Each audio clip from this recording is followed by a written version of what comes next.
Une fois par mois, Futur Simple prend la direction du Nord avec l'Institut nordique de Québec et cette semaine, je suis en compagnie de Daniel Filion. Il est étudiant à la maîtrise en chimie sous la supervision du professeur Paul Couture. Il est membre du groupe de géochimie aquatique de l'Université Laval et il nous emmène dans les lacs liés au dégel du pergélisol. Alors, on sait que que du pergélisol qui dégèle s'échappe du méthane, mais il pourrait bien s'en échapper autre chose et c'est ce que traque Daniel Filion. Bonjour Daniel. Salut Valérie. Alors Daniel, tu es membre du groupe de géochimie aquatique de l'Université Laval. Essentiellement, ce groupe, il étudie la chimie des lacs. Mais en premier lieu, moi, ça m'intrigue, la chimie des lacs. Qu'est-ce que c'est? Parce qu'a priori, je m'imagine qu'un lac, c'est de l'eau. Donc la chimie des lacs, c'est de la chimie de l'eau. Donc c'est des molécules d'eau. Mais chimie des lacs, ça veut dire qu'il y a autre chose que des molécules d'eau dans un Ouais, lac. ouais, ouais, tout à fait, là. Donc, je pense qu'il faut briser un peu cette vision-là qu'on a des lacs, de croire que c'est une espèce de compartiment isolé, une grosse flaque d'eau qui est seulement dans la nature, puis qui se passe pas grand-chose avec. Mais un lac, en fait, c'est un réacteur chimique absolument incroyable. Puis, oui, il y a des molécules d'eau, évidemment, il y en a même beaucoup. Mais une des particularités de l'eau, malgré sa très grande simplicité, c'est cette particularité-là, cette propriété-là d'agir comme solvant universel. Donc, essentiellement, ça a la capacité de dissoudre une myriade de molécules. Donc, non, il n'y a pas seulement de l'eau dans les lacs, il y a toutes sortes de molécules qui proviennent de la dégradation de la matière organique, par exemple. Sinon, le lac va être nourri par la matière organique qui est sur les terres, les sols terrestres adjacents. Donc là, la pluie va venir lessiver les roches, ça va relâcher des minéraux, toutes sortes de sels. Il y a également des micro-organismes dans le lac qui vont produire d'autres sortes de composés. Donc, tout ça fait une espèce de grosse soupe, si vous Ouais. voulez, avec des milliers, voire des dizaines de milliers de molécules différentes, et tout ça interagit ensemble. Hmm. Et en fait, la chimie des lacs, c'est ça, c'est de s'intéresser à ces réactions chimiques-là, en toutes ces différentes composantes-là, et de se poser des questions sur, par exemple, certains éléments chimiques. C'est quoi leur cycle dans un lac? C'est quoi leur devenir? C'est quoi leur flux vers d'autres réservoirs environnementaux, comme l'océan, Mhm. l'atmosphère, le sol? Puis après ça, c'est seulement si on s'intéresse à l'eau dans le lac, mais au fond du lac, il y a des sédiments. Donc, à Hmm. chaque année, il y a des dépositions, des dépôts de particules, de sédiments, puis ça s'accumule avec le temps et après un certain nombre d'années, ça finit par nous donner des archives un peu qu'on peut utiliser pour retracer certains événements climatiques du passé. Donc, il y a vraiment un Hmm. aspect de la chimie des lacs qui est de s'intéresser aux sédiments dans le fond des lacs, puis de les utiliser comme archives environnementales, en fait, là. Ah oui, donc c'est beaucoup plus complexe que je l'imaginais. Et j'imagine que tout ça, bah, c'est pas stable, c'est pas fixe. C'est quelque chose qui évolue dans le temps. C'est quelque chose qui évolue peut-être avec les saisons, mais même au fil des siècles. Tout à fait, là. Donc, la chimie des lacs n'est certainement pas quelque chose qui est fixe. C'est des systèmes extrêmement dynamiques. C'est une réaction chimique, si on change les conditions de la réaction, si on change par exemple la température, le pH ou les réactifs, ben, à ce moment-là, on n'a plus la même réaction chimique. Donc, c'est la même chose avec un lac. Euh, il n'y a pas la même quantité de matière organique qui va être relâchée. La lumière n'est pas la même. Donc, la lumière qui est reçue par le lac n'est pas la même. La température va changer. Donc, ça change, je dirais même dans une journée. Ça Ouais. change aussi d'une saison à l'autre. Il y a clairement un aspect de saisonnalité qui est vraiment crucial quand on étudie la chimie des lacs. Et même, évidemment, à une plus grande échelle que ça, l'échelle géologique, évidemment, avec le climat, tout ça, la chimie des lacs est certainement différente, là. Alors, qu'est-ce que ça nous apprend d'étudier la chimie des lacs? Quelle information on peut en tirer? C'est une bonne question, là. J'imagine que la question peut-être rapide ou la question facile, c'est qu'évidemment, ben, il y a un intérêt scientifique peut-être à vouloir comprendre les lacs un peu plus. Donc, il y a certainement des processus qui s'effectuent dans les lacs qu'on comprend pas encore. Donc, de chercher à les comprendre, puis de trouver leur impact, tout ça, où est-ce que ça se place dans le cycle biogéochimique des éléments. Donc, c'est probablement à ce niveau-là que il y a un certain intérêt à étudier la chimie des lacs. Il y a un autre concept, cependant, qui a émergé, j'aurais pas tendance à dire récemment, mais qui est certainement de plus en plus utile, c'est le- le- le- l'idée d'utiliser des lacs comme des sentinelles des changements environnementaux. Et ici, le mot sentinelle ne fait pas référence à le sens militaire du terme, là, mais plutôt à ça la possibilité de l'utiliser comme un indicateur ou du moins un témoin d'un processus. L'idée, c'est qu'un lac, il y a certaines propriétés des lacs, des propriétés physiques ou biologiques ou chimiques qui vont changer avec certains changements environnementaux. Ce sont des propriétés qui sont très sensibles au changement. Donc, si on analyse les lacs assez finement puis qu'on a un suivi assez rigoureux de ces propriétés-là, ben, on est capable de détecter des anomalies presque aussitôt qu'elles surviennent. Puis ces anomalies-là, ben, peuvent nous indiquer qu'il y a un processus environnemental qui est en changement. Et puis ça peut nous permettre de détecter, de quantifier, de comprendre un changement induit par les changements climatiques avant même qu'on le voie Ah sur ouais. les territoires terrestres qui sont adjacents, là. Donc ça se produit comme un peu avant, Ça peut puisque nous alerter qu'il y a quelque chose qui se passe et qui se retrouve exprimé dans le lac. Mm. c'est ça, tout à fait. Donc, l'idée de les utiliser comme des sentinelles de changement, ben, en ce moment, dans le contexte auquel on fait face, ben, c'est l'aspect un peu plus élégant, je dirais, là. Donc, par exemple, on sait que je pense que l'impact climatique le plus concret qu'on pourrait prendre comme exemple, c'est l'augmentation des températures dans l'air. C'est pas nécessairement si facile que ça de voir ces changements de température-là, mais par exemple, en regardant la durée de période de gel et de dégel des couverts de glace sur les lacs, Mhm. si on se rend compte que c'est un peu plus tôt, un peu plus tard, que ça dure moins ou plus longtemps, qu'on s'attarde un peu plus à à cet événement-là, ben on peut tout de suite faire une espèce de corrélation avec les températures dans l'air et des propriétés comme ça qui changent. Il y en a tout plein, donc c'est pour ça qu'on étudie surtout les lacs.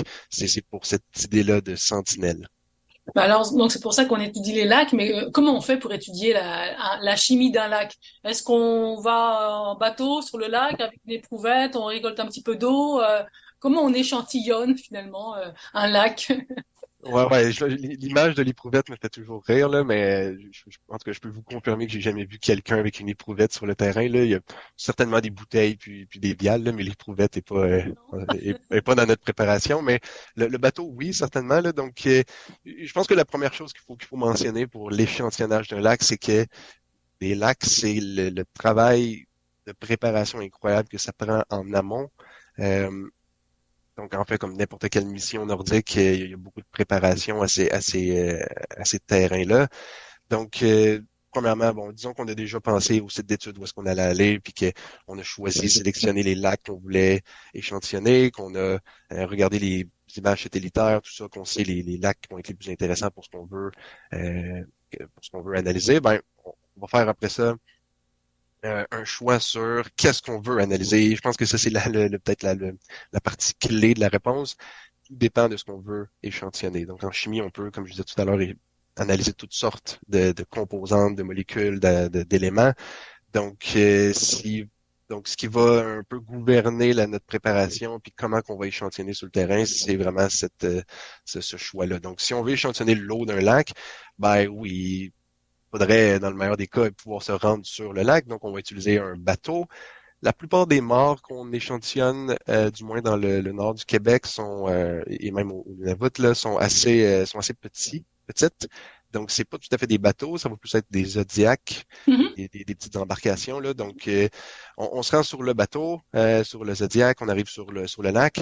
Là, si on veut échantillonner l'eau, ben, on a différentes stratégies.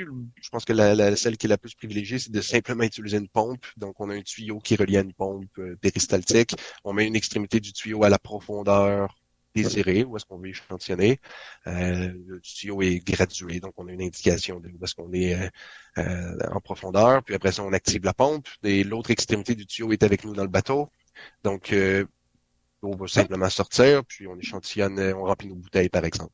Ouais, parce que j'imagine qu'on veut, par exemple, pas juste échantillonner l'eau qui est à la surface, mais des fois, on veut peut-être en prendre plus profondément dans les couches d'eau, dans toute la colonne d'eau. Peut-être qu'on veut aller chercher plus ce qu'il y a au fond. Donc, il suffit pas juste de tendre le bras et puis de ramasser l'eau à la surface, mais aussi de descendre en haut, en bas. D'où l'idée de la pompe, là, justement.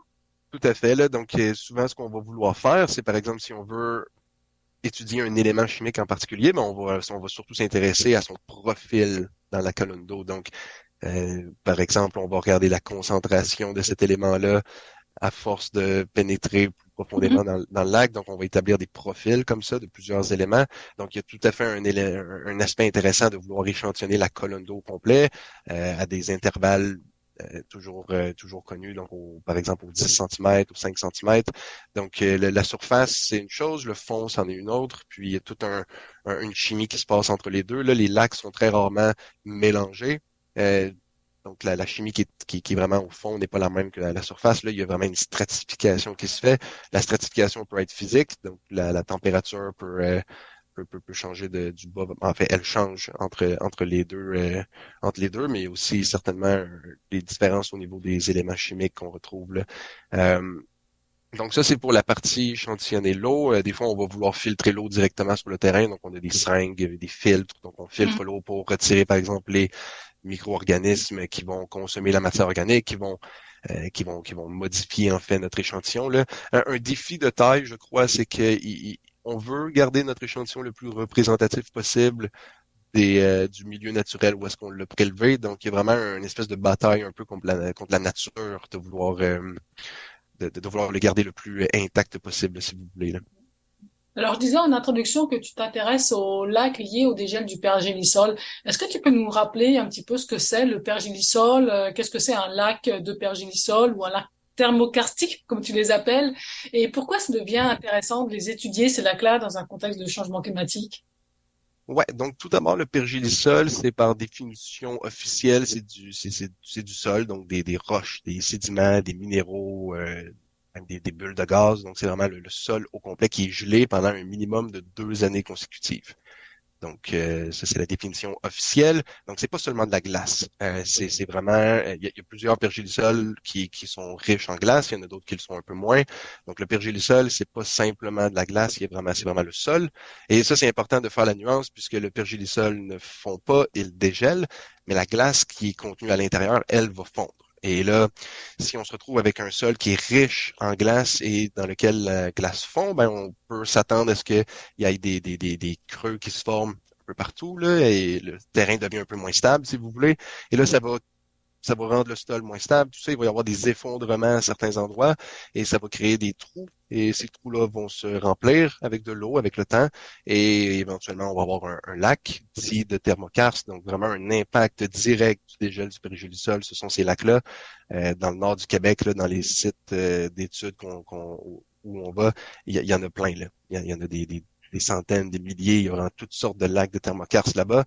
Et l'idée de les étudier, bon, encore une fois, cet aspect-là de sentinelle qui est toujours présent, mais également ce sont des lacs euh, qui sont nouveaux, qui sont jeunes, donc on les connaît encore pas tout à fait bien. La littérature est de plus en plus riche à ce sujet-là, mais il y a encore des résultats qui sont contradictoires. Donc, il y a pas mal d'informations encore qui nous manquent. Il y a des écarts dans la littérature qui nous manquent. Donc, puis tout ça, en fait, vu que c'est un impact des changements climatiques, ben, il y a un intérêt vraiment Ouais. urgent, si vous voulez, d'aller sur le terrain et des étudier, là, puisqu'on les connaît pas encore assez. Ouais. Donc là, on a mis la table là sur ce que c'est que la chimie des lacs. On a fait l'introduction des lacs de thermokarst. Maintenant, venons-en à ta recherche, à toi, Mhm. à ton projet de maîtrise en fait. Donc ça s'inscrit justement dans ce contexte du dégel des pergélisols, du pergélisol. Oui, tout à fait. Donc, tout à l'heure, je parlais de trous là, dans la littérature par rapport au lac de thermokarst, mais l'un de ces trous-là, c'est la réponse face à la dégradation induite par le soleil. Donc, les rayons UV qui frappent les lacs ont des effets sur la matière organique qui est dans le lac. Et bon, un peu comme les coups de soleil qu'on peut avoir dû aux rayons UV, ben la matière organique peut être dégradée de cette un peu de la même manière. Donc, les grosses molécules complexes vont être brisées en de plus petites. Et j'investigue une hypothèse qui est bien spécifique, c'est celle que certaines molécules qui sont produites par des réactions photochimiques, donc des réactions induites par les rayons du soleil, vont mener à des produits, des composés organiques qui sont très volatiles. Donc, ils vont s'échapper du lac et qui vont être émis dans l'atmosphère et qui vont se rendre là au final dans l'air qu'on respire, puis qui vont Mhm. avoir différents impacts. Et l'émission de ces composés organiques volatiles-là, qui ne sont pas des gaz à effet de serre, là, il y a vraiment une différence entre les deux. Ces composés organiques volatiles-là n'ont jamais été étudiés en zone nordique. Donc, on ne sait pas à quel point il y en a, on ne connaît pas les flux, on ne connaît pas leur identité non plus. Donc, mon projet se gravite un peu autour de cette émission-là. Donc, c'est un peu de la chimie analytique, à savoir euh, de développer des techniques de détection de ces composés-là dans des milieux naturels. Donc là, si je comprends bien, en fait, c'est que, bon, dans ces lacs de thermokarst, il y a de la matière organique, là, c'est la Ouais, matière beaucoup. végétale ou autre, hein, c'est de la matière organique. Sous l'effet des UV, il y a une transformation chimique de toute Exactement. cette matière organique qui va produire différentes molécules, des gaz qui vont s'échapper et donc pas des gaz à effet de serre, mais bon, des gaz. Et on ne connaît pas la nature de ces gaz, on ne sait pas du tout ce que c'est. Si je résume, là, c'est ça? Ouais, c'est exactement ça. Donc, c'est de la nature de ces gaz-là n'est pas connue. Ouais. Et puis, mais ça prend l'influence aussi des rayons UV pour transformer cette matière organique en gaz pour le moment inconnu. C'est ça, c'est l'hypothèse qu'on cherche à répondre. Ouais. Donc, comment tu fais ça? Tu vas là aussi, donc, tu vas en Zodiac sur les lacs du thermocast, tu prélèves tes échantillons d'eau. Comment tu fais ça? Ouais, c'est ça exactement. Donc, moi, j'étudie deux sites différents dans le nord du Québec. J'échantillonne l'eau des lacs, donc de l'eau à la surface, de l'eau dans le fond du lac. L'idée, c'est que la lumière du soleil pénètre les lacs, va pas pénétrer le lac au complet dans la plupart des cas. Donc, il y a un intérêt à vouloir aller chercher l'eau à la surface, qui est beaucoup plus à risque de subir ces réactions photochimiques. Et le lac l'eau qui est dans le fond du lac, un peu moins à risque de. Donc, je ramène ces échantillons-là au laboratoire ici à l'Université Laval. Donc, je les étudie pas sur le terrain directement, puisque les instruments analytiques que j'utilise sont beaucoup trop gros pour Mhm. être déplacés, beaucoup trop fragiles. Donc, c'est vraiment un projet qui se fait en laboratoire surtout, là. Oui, puis en fait, les gaz, ils sont déjà partis, donc tu pourras pas récupérer les gaz sur place non plus.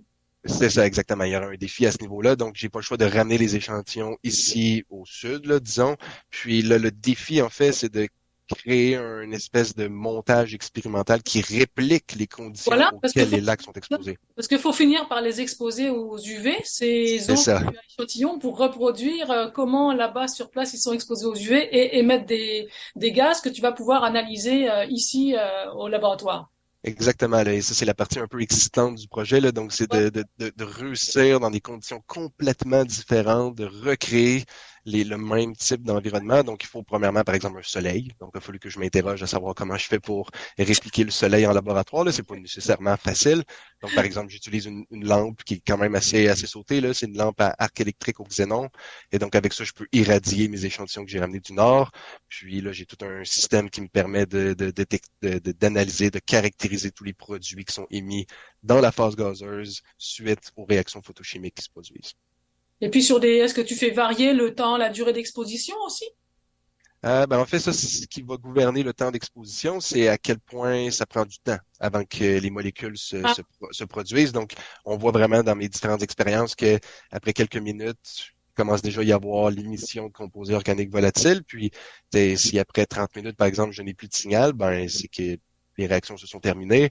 Puis, si ça prend une heure, ben ça prend une heure. Donc, hmm, c'est pas vraiment moi qui peut varier ce paramètre-là. Donc, en même temps, ça rajoute un aspect peut-être temporel à toutes ces expériences-là, là. Alors, ces composés organiques volatiles là que tu réussis à faire émettre dans ton montage en laboratoire, en fait, qu'est-ce que ça nous apprend en fait? Est-ce que c'est bon, c'est pas forcément des gaz à effet de serre, mais qu'est-ce que ça nous apprend ces composés organiques volatiles? Ben, en fait, c'est qu'il y a une chose, je pense, critique à cette question-là qu'il faut mentionner, c'est que euh, étant donné qu'on les connaît pas, on peut pas parler en fait sur les dangers qu'ils représentent. Donc, tant qu'on n'a pas une idée sur leur identité, sur leur flux, autrement dit sur la quantité qu'il y a, on peut pas vraiment s'avancer sur les dangers environnementaux qu'il y a. Donc, l'intérêt de vouloir les caractériser, de les identifier, c'est ça, là. Donc, ils ont plusieurs impacts. Les gaz à effet de serre, c'est ce sont des molécules dont les impacts climatiques sont bien connus, mais les composés organiques volatiles, eux, un peu moins. Donc, c'est de pouvoir insérer peut-être éventuellement dans des modèles climatiques peut-être une ligne d'entrée dans ces modèles-là qui inclurait les composés organiques volatiles, puis qui, là, on pourrait avoir une idée de leur danger potentiel ou pas. Là, j'imagine que ça va dépendre du type de lac de thermokarst. Peut-être que c'est pas les mêmes gaz qui sont émis selon la nature elle-même du pergélisol qui était présent avant la formation du lac. Tout à fait, là. Donc, c'est pour ça aussi je fais mes projets, mes terrains à deux sites d'études différents. Donc, on regarde déjà un premier contraste au niveau du type de pergélisol sur lequel on est. Et là, on a posé comme hypothèse que, oui, en effet, les composés organiques volatiles ne devraient pas être les mêmes dans ces deux types d'environnement, étant donné que c'est pas la même quantité ou la même qualité de la matière organique qui est à l'intérieur. Et à partir de ces résultats-là, donc de la caractérisation, de l'identification de ces composés organiques volatiles, comment vont se poursuivre tes recherches? Ben, une fois qu'on a un système expérimental qui fonctionne, qu'on sait qu'on a validé, puis qui donne une réponse analytique qui est reproductible, qui est stable et qui est sensible, ben, on peut après ça identifier les différents composés. Ça, c'est une partie du travail que j'ai déjà fait. Et à partir de ça, là, il y a deux grosses réponses, je crois, qu'on peut aller chercher. D'une part, ben, j'en ai parlé un peu tout à l'heure, là, donc de quantifier ces émissions-là. C'est une chose de savoir leur nature, de savoir c'est quoi la molécule émise, mais faut absolument venir avec un résultat quantitatif et de savoir à quel point il y en a. Il y en a-tu beaucoup, il y en a-tu pas beaucoup, à quel point ça se compare aussi avec les émissions de gaz à effet de serre. Donc, la partie quantification est clairement quelque chose sur lequel je vais travailler prochainement. Et d'autre part, et c'est peut-être une partie un peu plus chimie fondamentale, c'est de se poser des questions sur les mécanismes de formation. Donc, ça va être le moment où est-ce que je vais devoir m'asseoir puis faire mon travail de chimiste, là, si vous voulez, puis comprendre comment ces molécules-là se forment, donc aller étudier les mécanismes réactionnels de formation, puis avec ça, on devrait avoir une belle contribution à un phénomène qui n'est pas super bien connu, mais qui est projeté pour devenir de plus en plus dominant avec le contexte de réchauffement Exactement. climatique. Ah ouais, c'est ça. Donc, on voit que les changements climatiques sont à l'œuvre dans le Nord et on ne sait pas toujours bien ce qu'il va en résulter, notamment à travers ces fameux lacs de thermokarst. Alors, merci beaucoup, Daniel, pour cette visite en contrée nordique. Merci beaucoup. Ce presque plongeon dans ces lacs de thermokarst qui sont peut-être pas si chauds que ça d'ailleurs pour faire un plongeon. Donc, je rappelle que nous étions en compagnie de Daniel Filion, étudiant à la maîtrise en chimie, membre du groupe de géochimie aquatique de l'Université de Laval et de l'Institut nordique.